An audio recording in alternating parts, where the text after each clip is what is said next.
नमस्कार, मेरा नाम है दशरथ प्रधान और आप देख रहे हैं नागपुर लाइव। सुबह की 5 बजे की स्पेशल बुलेटिन में स्वागत है। तो चलिए जानते हैं झारखंड की 25 बड़ी खबरों को फटाफट। तो चलिए जानते हैं झारखंड की 25 बड़ी खबरों को। उससे पहले यदि आपने हमारा चैनल को अब तक सब्सक्राइब नहीं किया है तो तुरंत सब्सक्राइब कर दें, वीडियोस को लाइक करें और शेयर जरूर करें। तो आज है 13 फरवरी, दिन है मंगलवार, हिंदी तिथि शुक्ल पंचमी, सूर्योदय का समय 6:41 सूर्यास्त का समय 5:55 तो चलिए आज के दिन के इतिहास को जान लेते हैं। 1948 में आज ही के दिन राष्ट्रपिता महात्मा गांधी ने आमरण अनशन शुरू किया था। देखिए, राष्ट्रपिता ने 1948 को विभाजन की त्रासदी से उपजे सांप्रदायिक उन्माद के खिलाफ कलकत्ता में आमरण अनशन शुरू किया था। इसमें हजारों लोग शामिल हुए, जिनमें हिंदू और सिख बड़ी तादाद में थे और पाकिस्तान से आए बहुत से शरणार्थी भी इसमें शामिल हुए थे। इसके बाद 18 जनवरी 1948 को सुबह 11:30 बजे विभिन्न संगठनों के 100 से ज्यादा प्रतिनिधि गांधी जी से मिले और शांति के लिए गांधी जी के शर्तें स्वीकार की, जिसके बाद गांधी जी उपवास तोड़ने के लिए राजी हुए। वहीं देखिए, 1931 में 13 फरवरी के दिन ही नई दिल्ली को भारत की राजधानी घोषित की गई थी। वहीं बात करें सिनेमा जगत की तो 2003 में 13 फरवरी के दिन यश चोपड़ा को दादा साहेब फाल्के पुरस्कार मिला था। बात करें इस पुरस्कार की तो दादा साहेब फाल्के पुरस्कार सिनेमा के क्षेत्र में भारत का सर्वोच्च पुरस्कार है। इसे सूचना और प्रसारण मंत्रालय द्वारा स्थापित संगठन फिल्म महोत्सव निदेशालय द्वारा प्रतिवर्ष राष्ट्रीय फिल्म पुरस्कार समारोह में प्रस्तुत किया जाता है। इस पुरस्कार में एक स्वर्ण कमल पदक, एक शॉल और 10 लाख रुपए का नगद पुरस्कार शामिल है। कैबिनेट में 25 प्रस्ताव पर दी गई मंजूरी, बेटी जवान और किसान पर मेहरबान चंपाई सोरेन सरकार। झारखंड की छात्राओं, किसानों और नक्सली एवं उग्रवादी घटनाओं में जान गंवाने वाले आईआरबी के जवानों एवं कर्मियों के लिए चंपाई सोरेन की सरकार ने बड़ा फैसला किया है। सोमवार को मुख्यमंत्री चंपाई सोरेन की अध्यक्षता में झारखंड मंत्रालय में हुई कैबिनेट की बैठक में कुल 25 फैसलों को मंजूरी दी गई। कैबिनेट सचिव वंदना दादरे ने यह जानकारी दी है। वंदना दादरे ने बताया कि तकनीकी शिक्षा के क्षेत्र में बेटियां आगे बढ़े, इसके लिए सरकार ने उन्हें प्रोत्साहन राशि देने का फैसला किया है। वहीं समय पर कृषि ऋण का भुगतान करने वाले किसानों को 1% अतिरिक्त ब्याज माफी का भी निर्णय कैबिनेट में लिया गया। वहीं आईआरबी जवानों की सेवानिवृत्ति आयु एवं नक्सली एवं उग्रवादी घटनाओं में मारे जाने पर उनके आश्रितों के हित में अहम फैसला लिया गया। झारखंड के पूर्व सीएम हेमंत सोरेन को पीएमएलए कोर्ट ने 3 दिन की ईडी रिमांड पर भेजा। जमीन घोटाला मामले में झारखंड के पूर्व मुख्यमंत्री हेमंत सोरेन को पीएमएलए के विशेष जज राजीव रंजन ने 3 दिन की ईडी रिमांड में भेज दिया है। प्रवर्तन निदेशालय के वकील ने कोर्ट से हेमंत सोरेन की 4 दिन की रिमांड की मांग की थी। हेमंत सोरेन के वकील ने उनको और ईडी रिमांड देने का कोर्ट में विरोध किया। कहा कि हेमंत सोरेन से जितनी पूछताछ होनी थी 10 दिन में हो चुकी है, उनसे और पूछताछ की जरूरत नहीं है। लेकिन विशेष जज ने झारखंड के पूर्व सीएम को 3 दिन की ईडी रिमांड में भेजने का आदेश सुना दिया। कैबिनेट में लिया गया अहम फैसला, रांची स्मार्ट सिटी में 11 मंत्रियों के आवास पर खर्च होंगे 114.47 करोड़ रुपए। झारखंड की राजधानी रांची में बन रहे स्मार्ट सिटी में 11 कैबिनेट मंत्रियों के लिए आवास बनाए जाएंगे। इस पर 114.47 करोड़ रुपए खर्च होंगे। मुख्यमंत्री चंपाई सोरेन की अध्यक्षता में सोमवार को हुई कैबिनेट की बैठक में इस प्रस्ताव को मंजूरी दे दी गई। कैबिनेट सचिव वंदना दादरे ने यह जानकारी दी है। कैबिनेट मंत्रियों के आवास के निर्माण पर आने वाले अनुमानित खर्च 69.90 करोड़ रुपया था। अब यह खर्च बढ़कर 114,47,21,100 रुपया हो गया है। उन्होंने बताया कि आवास में कुछ सुविधाएं जोड़ी गई है, जिसकी वजह से खर्च बढ़ गया है। आवास में मॉड्यूलर किचन और लिफ्ट आदि की सुविधा बढ़ाई गई है। सखी मंडल के महासम्मेलन में बोले चंपाई सोरेन, समाज और राज्य के विकास में पुरुषों से ज्यादा योगदान महिलाओं का।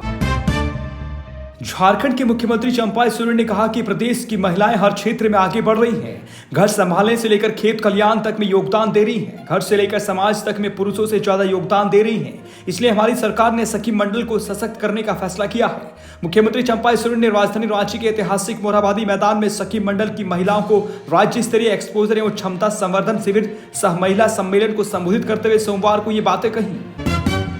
जमशेदपुर में बाइक चोर गिरोह का पर्दाफाश, 19 वाहन बरामद। जमशेदपुर के साक्षी पुलिस ने शहर से चोरी 9 दोपहिया के साथ 5 युवक को गिरफ्तार किया है। गिरफ्तार युवकों में गोलमुरी देवन बगान निवासी विशाल दास, टेलको महानंद बस्ती निवासी रोनित दीप उर्फ पोलियो, ब्रह्माइंस कैरेज कॉलोनी निवासी राजन दास, बरामाइंस ट्यूब गेट हरिजन बस्ती निवासी राजीव भगत और कासिडी रोड नंबर 1 बगान नंबर 3 निवासी शंभू पासवान शामिल हैं। गिरफ्तार युवकों की निशानदेही पर कुल 12 बाइक और 7 स्कूटी बरामद किए गए हैं। जमशेदपुर सिटी एसपी मुकेश लुनियात ने रविवार को साक्षी थाना में 4 गिरोह की जानकारी देते हुए बताया कि सरगना ब्राह्माइंस ट्यूब गेट हरिजन बस्ती निवासी राजीव भगत उर्फ आडू है। वह मास्टर चाबी के जरिए महज 30 सेकंड में ही बाइक व स्कूटी का लॉक खोलकर उसे गायब कर देता था। चोरी करने के बाद विशाल दास और राजन दास के घर में दोपहिया खड़ी करते थे। यहाँ से वाहन को 3 से 5,000 रुपया में बंधक में रख देते थे, कुछ को बेच भी देते थे। गिरफ्तार रोनित दीप उर्फ पोलियो और शंभू पासवान पूर्व में जेल जा चुके हैं। राजीव भगत अब तक पुलिस के गिरफ्त में नहीं आया था। ईडी के समक्ष धीरज साहू का कबूलनामा, कहा गुड़गांव का फ्लैट मेरा है।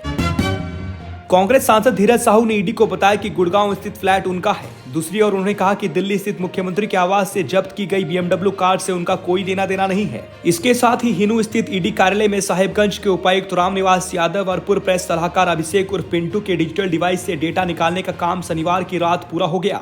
इस कारण उन्हें रविवार को नहीं बुलाया गया। विनोद सिंह से दूसरे चरण की पूछताछ आंकड़ों के विश्लेषण के बाद ही होगी। सांसद धीरज साहू ईडी द्वारा भेजे गए समन के आलोक में पहली बार 10 फरवरी को ईडी के रांची स्थित कार्यालय में हाजिर हुए थे। आंगनवाड़ी सेविका सहायिकाओं ने आंदोलन करने की दी चेतावनी। झारखंड प्रदेश आंगनवाड़ी वर्कर्स यूनियन के तत्वाधान में रविवार को आंगनवाड़ी सेविका और सहायिकाओं का महासम्मेलन हुआ। इस मौके पर प्रदेश अध्यक्ष बालमुकुंद सिन्हा ने कहा कि केंद्र सरकार नाइंसाफी कर रही है। अगर आंगनवाड़ी सेविकाओं और सहायिकाओं की मांग पूरी नहीं हुई तो इसका असर चुनाव में पड़ेगा। सेविका सहायिका मांगों को लेकर आंदोलन की भी घोषणा करेंगी। इस मौके पर प्रदेश अध्यक्ष ने कहा कि पूरे देश में 13 लाख आंगनवाड़ी केंद्र है, 27 लाख आंगनवाड़ी सेविका सहायिका है।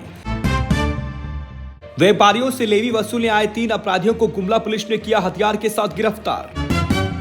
झारखंड के गुमला जिले के पालकोट थाना क्षेत्र के बांदोडी गांव के जंगल से 3 अपराधियों को अवैध हथियार के साथ पालकोट पुलिस ने गिरफ्तार कर जेल भेज दिया है।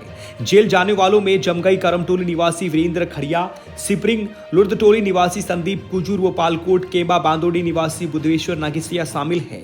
इस मामले में बंशिया एसडीपीओ नाजिर अख्तर ने प्रेस कॉन्फ्रेंस कर जानकारी दी है। रांची के बिरसा कृषि विश्वविद्यालय में 2 मार्च से लगेगा राज्य स्तरीय एग्रोटेक किसान मेला। झारखंड के रांची जिले के कांके स्थित बिरसा कृषि विश्वविद्यालय में 2 मार्च से राज्य स्तरीय किसान मेला का आयोजन किया जाएगा। 3 दिवसीय मेला का समापन 4 मार्च को होगा। कृषक समुदाय को कृषि, पशुपालन, वाणिज्य, जैव प्रौद्योगिकी, खाद्य प्रसंस्करण, मत्स्य पालन, डेयरी प्रौद्योगिकी, कृषि यंत्रीकरण आदि की नवीनतम तकनीकों से अवगत कराने का उद्देश्य से बिरसा कृषि विश्वविद्यालय द्वारा राज्य स्तरीय एग्रोटेक किसान मेला का आयोजन विश्वविद्यालय के कांके स्थित मुख्य प्रांगण में किया जाएगा। छात्र छात्राओं द्वारा 2 एवं 3 मार्च की शाम सांस्कृतिक कार्यक्रम प्रस्तुत किया जाएगा। किसान मेले में महिला कृषक संगोष्ठी भी होगी। मोदी अडानी के बीच तुम मुझे चंदा दो मैं तुम्हें धंधा दूंगा वाला संबंध, बोले कन्हैया कुमार। कांग्रेस की स्टूडेंट विंग NSUI के प्रभारी कन्हैया कुमार ने कहा कि राहुल गांधी जहां जाते हैं स्थानीय मुद्दे की बात करते हैं, गरीब किसान, दलित और महिलाओं के अधिकार की बात करते हैं। कांग्रेस पार्टी ने निजी संस्थानों का सरकारीकरण किया। प्रधानमंत्री नरेंद्र मोदी व अडानी के बीच तुम मुझे चंदा दो मैं तुम्हें धंधा दूंगा वाला संबंध है। उन्होंने कहा कि राहुल गांधी बार बार कह रहे हैं कि नफरत के बाजार में हम मोहब्बत की दुकान खोल रहे हैं। जब राहुल जी भारत जोड़ो यात्रा पर निकले तो उन्होंने पाया कि हर वर्ग के साथ अन्याय हो रहा है। इस अन्याय के खिलाफ न्याय की स्थापना जरूरी है। यही वजह है कि भारत जोड़ो न्याय यात्रा शुरू की गई है। हम जिस राज्य में जा रहे हैं वहां के मुद्दों को उठा रहे हैं। कन्हैया कुमार ने कहा कि हमने झारखंड में पेशा कानून की बात की, सरना कोड की बात की, यहाँ के पब्लिक सेक्टर को जिस तरह बेचा जा रहा है उसको बचाने की बात की गई। झारखंड कैबिनेट का 16 फरवरी को होगा विस्तार। बसंत के साथ झामुमो कांग्रेस से होंगे कई नए चेहरे। झारखंड में चंपाई सोरेन सरकार का पहला कैबिनेट विस्तार 16 फरवरी को होगा। सूचना के मुताबिक इस दिन झामुमो और कांग्रेस कोटा से 4 मंत्री शपथ ले सकते हैं। हालांकि मंत्री पद को लेकर सत्ता पक्ष के अंदर की राजनीति गर्म है। झामुमो कांग्रेस में मंत्री पद के कई दावेदार हैं। चंपाई सोरेन सरकार में पूर्व मुख्यमंत्री हेमंत सोरेन के छोटे भाई बसंत सोरेन को शामिल होना लगभग तय है। शिबू सोरेन परिवार से किसी एक को ही कैबिनेट में जगह मिल पाएगी। ऐसे में राजनीतिक गलियारों में चर्चा है कि जमा विधायक व स्वर्गीय दुर्गा सोरेन की पत्नी सीता सोरेन का कैबिनेट में शामिल होने को लेकर संशय की स्थिति है। हालांकि श्रीमती सोरेन ने विधानसभा में पत्रकारों से बात करते हुए कहा कि उनको बाबा का आशीर्वाद मिल गया है। रांची से देवघर आने जाने वालों के लिए खुशखबरी, जल्द बनेगी गिरिडीह बाईपास सड़क। 440 करोड़ की लागत से बनने वाली गिरिडीह बाईपास सड़क की स्वीकृति मिल गई है। गिरिडीह के सांसद चंद्र प्रकाश चौधरी ने इसकी जानकारी दी है। कहा कि शीघ्र ही इस मामले को लेकर विभागीय स्तर से अधिसूचना जारी कर दिया जाएगा। बता दें कि गिरिडीह बाईपास सड़क समेत कई उच्च पथ के निर्माण को लेकर सांसद श्री चौधरी केंद्र सड़क परिवहन व राजमार्ग मंत्री नितिन गडकरी से दिल्ली में बुधवार को मुलाकात की। मुलाकात के दौरान उन्होंने गिरिडीह बाईपास सड़क बोकारो जिले के गोमिया प्रखंड अंतर्गत गंजड़ी मोड़ से हुड़लुंग भाया चतरा चट्टी 27 किलोमीटर का सड़क, ललपनिया राजरप्पा मोड़ से राजरप्पा तक की 20 किलोमीटर तथा रामगढ़ जिले के 4 लेन रोड में NH33 पर सांडे मोड़ से भुजलिया तक की 12.8 किलोमीटर पथ के निर्माण की स्वीकृति देने की मांग की। सांसद ने कहा कि गिरिडीह शहर क्षेत्र में जाम की समस्या से केंद्रीय मंत्री को अवगत कराया गया है और बताया गया कि एक लंबे अरसे से गिरिडीह में बाईपास सड़क की मांग की जा रही है। झारखंड की 25 बड़ी खबरों की बुलेटिन में बने रहने के लिए धन्यवाद। चैनल को सब्सक्राइब कीजिएगा, वीडियोस को लाइक कीजिएगा और अपनों के बीच शेयर जरूर कीजिएगा। धन्यवाद। जोहार।